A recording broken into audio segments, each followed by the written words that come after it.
السلام علیکم ناظرین، میں اس وقت ایک ایسی شخصیت کے ساتھ بیٹھا ہوا ہوں جو یہاں کی رائل فیملی ہے اور ہمارے بادشاہ ہیں.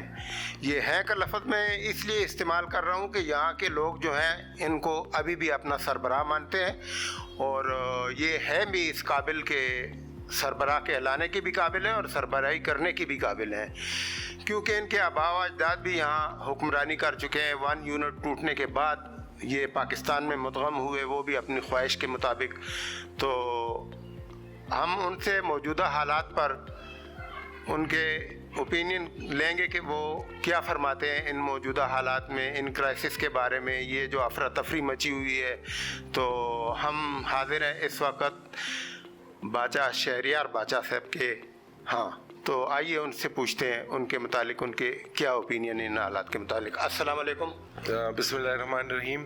سب سے پہلے تو آپ کا بہت شکریہ کہ آپ یہاں تشریف لائے اور آپ نے ملک کے حالات کے بارے میں بات کی. اور آج کل میرے خیال میں اس ملک میں کوئی ایسے آدمی نہیں ہے کہ جس کو یہ تشویش نہیں ہے کہ آگے اس ملک میں بنے گا کیا. آپ مثلاً آٹے کا مسئلہ دیکھ لیں، آپ سیکیورٹی کا مسئلہ دیکھ لیں، ٹیررزم کا ایشو دیکھ لیں.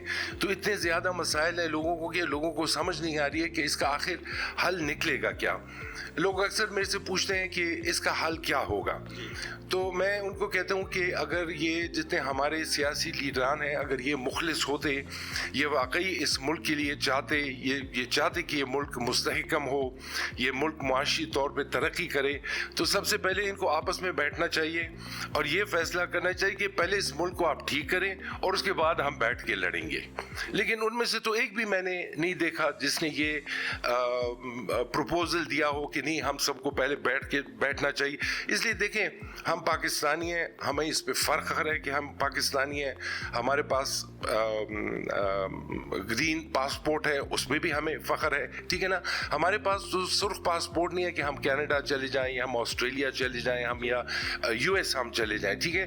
ہم نے بھی ادھر رہنا ہے، ہمارے بچوں نے بھی ادھر رہنا ہے. تو ہم جو میری عمر کے لوگ ہیں، آپ کی عمر کے لوگ ہیں، جن کے بچے ہیں، جن کے نواسے ہیں، نواسیاں ہیں، تو ہمارا صرف یہ فرض نہیں بنتا کہ ہم اپنے بچوں کو تعلیم دیں، ان کے لیے پیسہ اکٹھا کریں، ان کے لیے جائیداد دیں.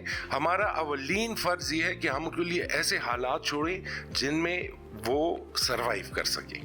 جو آج کل حالات بنے ہوئے اس میں تو مجھے تو نہیں لگتا کہ ہمارے بچے اس میں سروائیو کر سکیں گے. اچھا سر، آپ سیاسی طور پر آپ کی وابستگی جو ہے وہ مسلم لیگ سے ہے، تو کیا یہ مسلم لیگ کی موجودہ حکومت جو ہے اس کی کارکردگی سے جو یہ مہنگائی ہے، یہ مہنگائی کا طوفان ہے، یہ ایک بے ہنگامہ پن ہے ملک میں، ایک عجیب سی افراتفری ہے، اس کے بارے میں آپ کیا فرمائیں گے؟ نہیں، ابھی تو فی الحال میری افیلیشن جو ہے وہ پیپلز پارٹی کے ساتھ ہے. لیکن اگر آپ میرے سے سچ پوچھیں تو میرے خیال میں پاکستان میں جتنی بھی پولیٹیکل پارٹیز ہیں ان میں کوئی فرق نہیں ہے. اس لیے کہ اصول کسی کا ہے نہیں، اصول ایک ہی ہے کہ اقتدار میں کس طرح آنا ہے. چاہے آپ لڑیں، چاہے آپ جھگڑیں، چاہے آپ لوگوں کو دھوکہ دیں، بس ہم نے اقتدار میں آ کر پہنچنا ہے. اور دوسری بات یہ ہے کہ پاکستان میں خاص کر، اور پھر انڈیا میں بھی آپ دیکھ لیں، سری لنکا میں ٹو سم ایکسٹینٹ، بنگلہ دیش میں بھی آپ دیکھیں، ایک ڈائنیسٹک پالیٹکس شروع ہو گئی ہے. تو جب تک یہ پرانی لیڈرشپ ہٹے گی نہیں، جب تک نئے لوگ نہیں آئیں گے، جب تک جوان لوگ نہیں آئیں گے، جب تک وہ لوگ جن کی ایک نئی سوچ ہے وہ نہیں آئیں گے، ایسے لوگ نہیں آئیں گے جو مخلص ہیں، اس ملک کا حال جو ہے ٹھیک ہونا بہت زیادہ مشکل ہے. سر، کیا آپ توقع کرتے ہیں کہ پیپل پارٹی جو ہے وہ پہلے بھی آزمائی جا چکی ہے، ان پر بھی کچھ الزامات ہیں، اور کیا وہ ہمارے علاقے کے لیے یا پورے پاکستان کے لیے کچھ کر سکے گی؟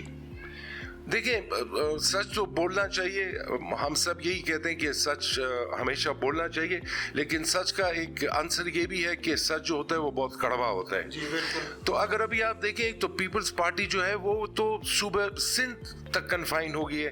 بلوچستان میں اس کی کوئی سٹینڈنگ نہیں ہے، پنجاب میں اس کی کوئی سٹینڈنگ نہیں ہے، فرنٹیئر میں ان کی کوئی سٹینڈنگ نہیں ہے، اور مجھے لگتا بھی نہیں ہے کہ ان کی ان پروونسز میں کوئی خاص انٹرسٹ ہے، ان پرٹیکولر کے پی میں. سر وہ تو پہلے یہاں بھی ان کی حکومت رہ چکی ہے اور آپ کے تو مسلم لیگ صاحب کے ساتھ دیرینہ تعلقات تھے. کیا وجہ ہوئی کہ آپ اس سے منحرف ہو کر پیپل پارٹی کی طرف چلے گئے؟ اس کی آپ کوئی وجوہات ہیں یا آپ کیا بتائیں گے؟ دیکھیے اس دنیا میں کوئی چیز جو ہے نا تو وہ ایک جگہ نہیں ٹھہری رہتی. اگر پانی بھی ایک جگہ ٹھہرا رہے گا تو وہ خراب ہو جائے گا, ٹھیک ہے نا. جس زمانے میں مسلم لیگ کی لیڈرشپ تھی, جس زمانے میں NP کی لیڈرشپ تھی, جس زمانے میں JUI کی لیڈرشپ تھی, وہ لوگ چلے گئے. ایک نئی جنریشن اب آ گئی ہے جن کی ایک نئی سوچ ہے, ان کی ایک نئی سوچ ہے, ٹھیک ہے نا. تو اور اب یہ ہے کہ مطلب یہ لوگ جو نئے لوگ آئے ہیں ان کی سوچ مختلف ہے. یہ ہر ایک چیز کو ایک الگ انداز سے دیکھتے ہیں. مطلب ہر دن ہم اخبار میں آپ اٹھا کے دیکھیں فلانے کے اوپر چارجز, کرپشن چارجز لگے ہیں, فلانے نے شوگر سکیم میں آ گیا ہے, فلانا فلار سکیم میں آ گیا ہے.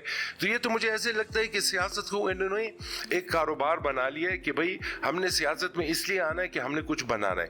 ہاں ایک زمانہ تھا, مجھے یاد ہے والد صاحب بھی اکثر یہ بات کرتے تھے کہ اس زمانے میں لوگ پیسے اس لیے بناتے تھے تاکہ وہ سیاست میں آئیں اور لوگوں کی خدمت کریں. لیکن اب وہ چیز جو ہے وہ الٹی ہو گئی ہے نا. اب وہ لیڈرشپ ہے, چاہے اگر وہ پیپلز پارٹی کی ہے, چاہے وہ JUI کی ہے, چاہے وہ NP کی ہے, یا چاہے وہ آپ کی مسلم لیگ کی ہے. اچھا سر, کیا آپ کیا سمجھتے ہیں کہ یہ جو الیکشن کا رونا جا رہا ہے, تو الیکشن ہو سکے گا اور آپ اس دفعہ الیکشن میں پیپل پارٹی کی طرف سے پارٹیسپیٹ کریں گے؟ نہیں, الیکشن تو میں لڑوں گا, اور لڑوں گا میں اس لیے نہیں کہ میں جیتنا چاہتا ہوں, ٹھیک ہے, اور نہ مجھے پیسوں کی ضرورت ہے, نہ مجھے گاڑیوں کی ضرورت ہے. میرے لیے سب سے زیادہ ضروری بات یہ ہے کہ جب تک میں سیاست میں ہوں تو لوگوں کو میرے باپ دادا کا نام یاد رہے گا. اگر میں سیاست سے نکل گیا تو لوگوں کو ان کی جو اچھائی جو انہوں نے سواد کی لکھی ہے وہ جو ہے وہ بالکل وہ بھول جائیں گے. سر آپ کے آباء و اجداد جو ہے انہوں نے جو سواد کے لیے کیا ہے وہ اظہر من الشمس ہے. وہ تو بچہ ہمارا مطلب ہے ہم تیسری چوتھی پیڑھی سے ہیں, تو ہم سمجھتے ہیں, ہمیں پتہ ہے کہ وہ بے تاشا کام کر چکے ہیں. آپ کا کیا ارادہ ہے؟ آپ آنے والے دور میں انشاءاللہ یہ لوگ آپ کو ووٹ دیں گے اور آپ کو قیادت میں لائیں گے, تو یہ جو بدامنی ہے اس کے بارے میں اور یہ جو مہنگائی ہے اس کے بارے میں آپ کا کیا سوچ ہے, کیا ارادہ ہے؟ میں نے آپ سے کہا نا کہ جب تک مخلص لوگ نہیں آئیں گے, ایسے لوگ نہیں آئیں گے جن کو واقعی یہ لوگ پسند ہیں, ایسے لوگ نہیں آئیں گے جو واقعی چاہتے ہیں کہ یہ ملک اچھا ہو, تو آگے تو پھر آپ نہیں بڑھ سکتے.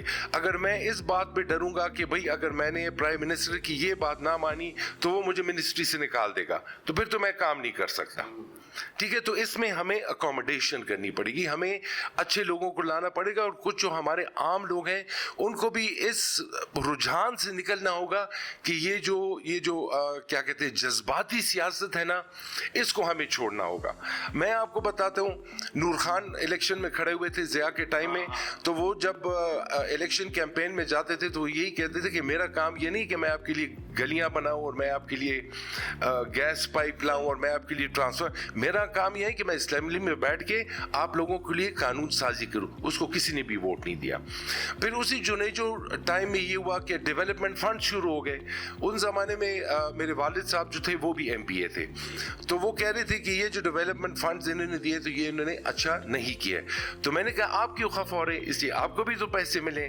اس نے کہا ٹھیک ہے مجھے پیسے ملے, لیکن اس کے آئندہ جو اس کے اثرات ہوں گے وہ اچھے نہیں ہوں گے, اور وہ آج ہم بھگت رہے ہیں. اور میں آپ کو یقین سے بتا سکتا ہوں کہ سوات میں اگر کل یہ اعلان ہو جائے کہ بھائی MNA یا MPA کا کام صرف یہ ہے کہ وہ اسمبلی میں بیٹھ کے لوگوں کے لیے قانون سازی کرے گا, تو آپ یقین مانیے میں واحد انسان ہوں گا سوات سے جو الیکشن لڑے گا.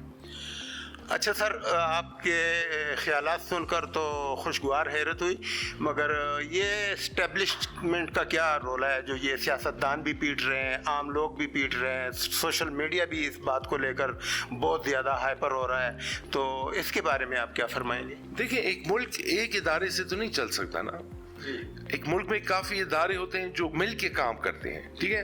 اور میں کہتا ہوں کہ اگر ان کا آپس میں اختلاف ہے بھی تو کوئی دنیا میں ایسا مسئلہ نہیں ہے جو حل نہیں ہو سکتا. تھوڑا اگر میں آپ کے ساتھ نیگوسیشن کر رہا ہوں, آپ آ رہے ہیں کہ میں نے تو 1 انچ پیچھے نہیں ہونا, اور میں کہتا ہوں میں نے 1 انچ پیچھے نہیں ہونا, تو ہمارے بیچ میں پھر کوئی مذاکرات نہیں ہو سکتے. لیکن اگر آپ اس نیت سے آئیں کہ نہیں میں 2 فٹ پیچھے ہوں گا اور میں کہوں گا کہ نہیں میں 3 فٹ پیچھے ہوں گا, تو پھر آ کے ہمارا آپس میں جو ہے ایک ورکنگ ریلیشن شپ بنے گا. سول ملٹری ریلیشن شپ کی یہ بات کرتے ہیں, کیوں نہیں ہے؟ Of course it is possible, of course it is possible. اگر سنسیئرٹی ہو تو کیوں نہیں پاسبل ہو سکتا یہ؟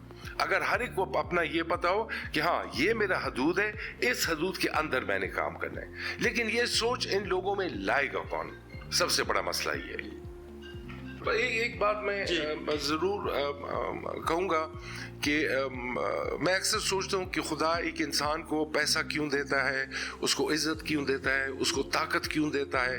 تو بہت سوچ کے بعد میں نے یہ فیصلہ کیا کہ اس کا مطلب یہ ہے کہ جب خدا کسی کو اختیار دیتا ہے تو ہو سکتا ہے کہ خدا اس کا امتحان لے رہا ہو کہ یہ اپنی ذات کے لیے کچھ کر رہے ہیں یا یہ میرے لوگوں کے لیے کچھ کر رہے ہیں. اب والد صاحب بادشاہ صاحب جو تھے, اگر آپ اس زمانے میں اسٹیٹ کا آرکائیوز میں دیکھیں تو سوات کی آمدن کیا تھی آپ حیران ہو جائیں گے. لیکن ایک ایک پائی جو ہے وہ کہاں لگی ہے؟ وہ ان لوگوں پہ ہی لگی ہے. اور ہمارے رسول پاک نے بھی امت کی بات کی ہے, ایک فرد واحد کی بات نہیں کی ہے. اس کا یہ مطلب ہے کہ ہر انسان اپنی حد تک اس معاشرے میں اپنے کنٹریبیوشن کرے گا تاکہ یہ معاشرہ جو ہے وہ اچھا ہو جائے. تو جب تک میں آپ ہم سب مل کر اس معاشرے کے لیے کچھ نہیں کریں گے تو یہ معاشرہ تو کبھی بھی ٹھیک نہیں ہو سکتا. اگر میں کہوں گا کہ آپ کریں گے, آپ کہیں گے کہ نہیں یہ کریں گے, تو اس طرح پھر یہ معاشرہ ٹھیک نہیں ہوگا. جناب بہت بہت شکریہ آپ کا ٹائم دینے کا. یہ تھے پرنسس شہریار صاحب. جابر بخاری کیمرہ مین بلال شاہ کے ساتھ شہرنامہ نیوز سوات.